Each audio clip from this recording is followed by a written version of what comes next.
आज मैं सुबह किसी प्रोग्राम में जाना था, लेकिन मैं नहीं जा पाया अपनी तबीयत की नासाजी की वजह से। लेकिन उस दौरान ही मैं सोशल मीडिया पर मैं फेमिनिस्टों का इंटरव्यू सुन रहा था, कोई प्रेस कॉन्फ्रेंस कर रही थी, और मैंने उनके चेहरों पर वो फितरी डटाहट और मस्करापन देखा। मुझे लगा कोई कौमे लूट की परवरदा औरतें हैं जो मेरे यहाँ के इस्लामी शायर का मजाक उड़ा रही हैं। मैं देर तक सुनता रहा और तड़पता रहा, और जो मैं हमेशा कहता हूँ, they were never your representation, they will never be your representation. You are those girls who will stay as our pride always for the day, for the last day of the universe. सख्त धूप है, लेकिन मेरी आपसे दरखास्त है, आज मैं 10-12 मिनट आपसे कुछ बात करना चाहता हूँ। अल्लाह के वास्ते उसको गौर से सुन लीजिए।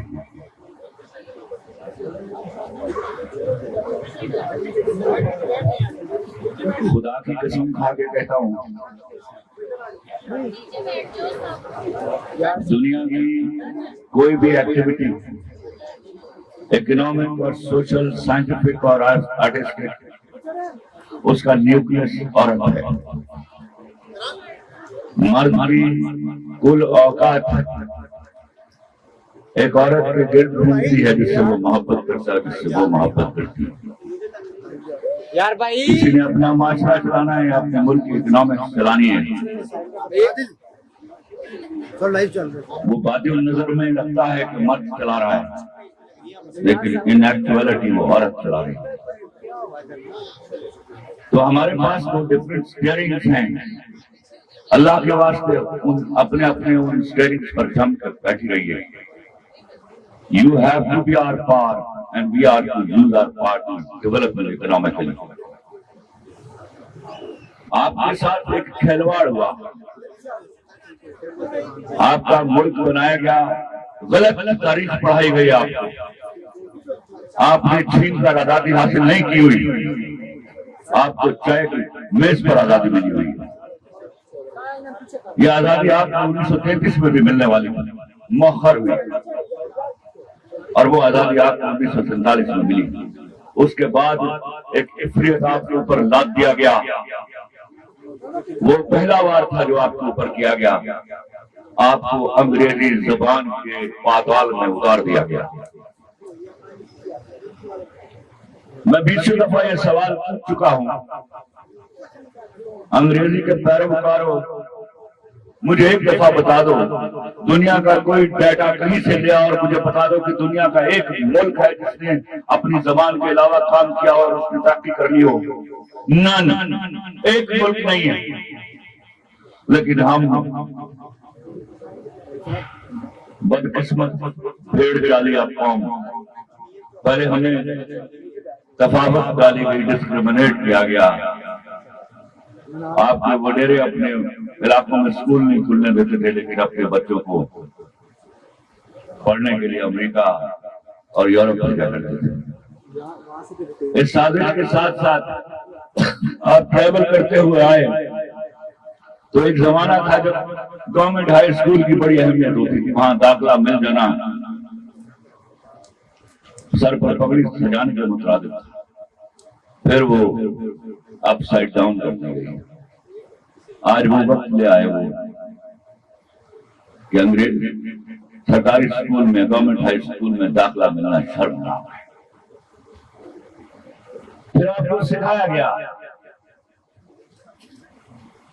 आपको सिखाया गया कि सियासत में कोई चीज हर्फ आखिर नहीं होती। तो बुनियादी तौर पर झूठ से आपकी तरबियत की गई।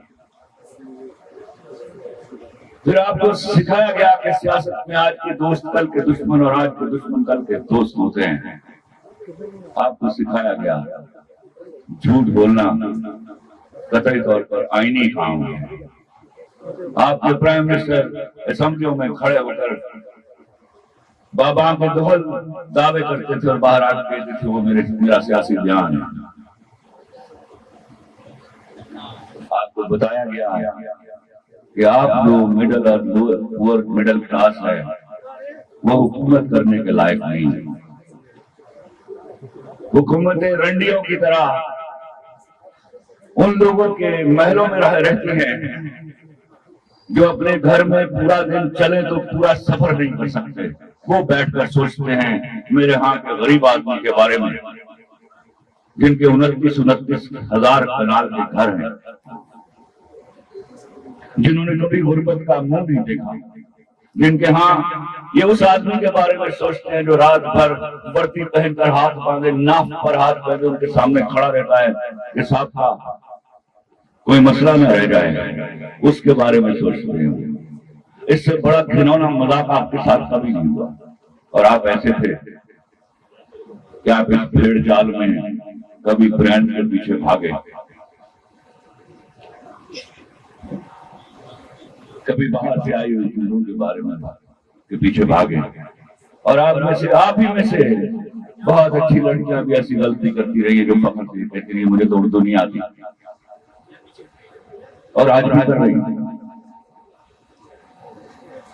तो आपको शर्म आनी चाहिए और हमें शर्म आनी चाहिए।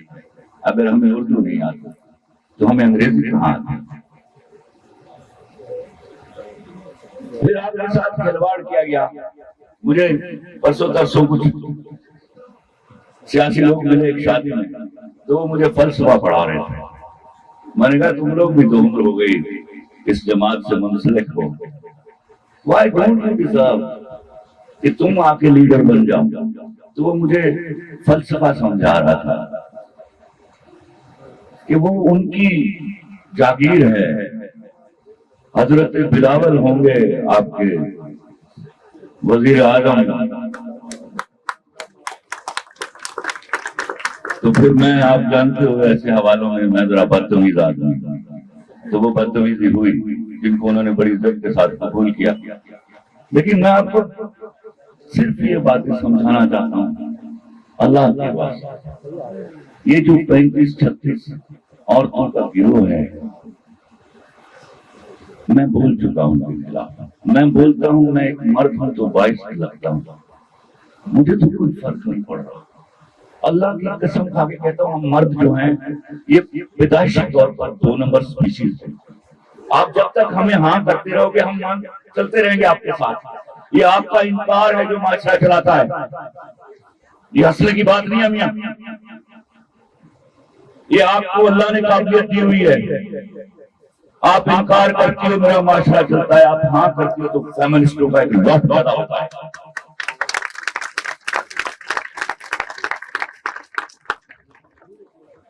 हया है क्या?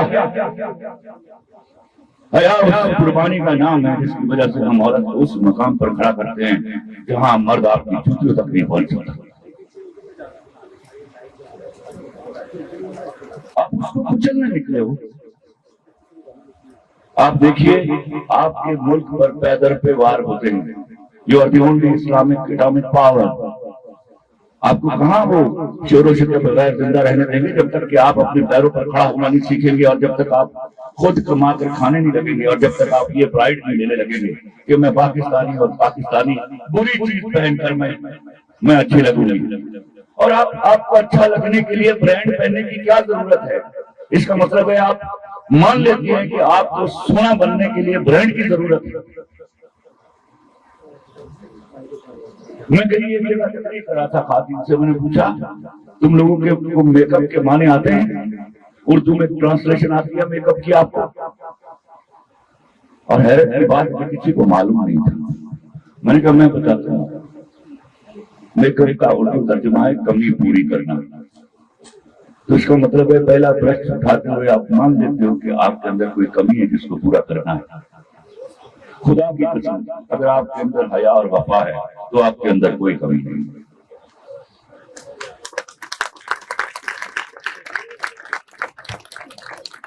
और 10,000 का मेकअप करने के बावजूद हया और वफा की कमियां पूरी नहीं होती। याद रखिएगा, मैं आपको बताऊं, किन चाले पर कोई चलेगा।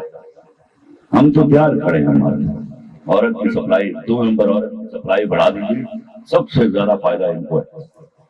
फिर ये आपको गेस्ट हाउस में मिलेंगे, बेस्ट हाउस में नहीं मिलेंगे। और बेस्ट हाउस होता है आपका घर। तो ये आपको चुनना है कि आपने जिंदगी गेस्ट हाउसेज में गुजारनी है, बेस्ट हाउसेज में गुजारनी है। तो it is high time now, मैं आपको बताऊंगा। पढ़िए, इस वक्त मजबूरी अंग्रेजी की पढ़िए। इसी अंग्रेजी की तलवार बनाकर इनके मुंह, इनकी जबानें काटिए। ये आपने काटनी है। ये हुर्मत, आपकी हुर्मत पर कलंक लगाने निकली है। ये आपकी इंसल्ट कर रही है। मुझे इनको कोई फर्क नहीं पड़ रहा। कल आखिरी मसाइल खड़े होंगे। और याद रखिएगा, बैठ के आराम से सोचिए, जिंदगी में औरत को मर्द ने कभी इतना नुकसान नहीं पहुंचाया जितना 2 नंबर औरत ने पहुंचाया है। तो उसकी तादाद का मत बनने। Thank you very much. ढेर सारा ख्याल रखिए। अल्लाह हाफ़िज़।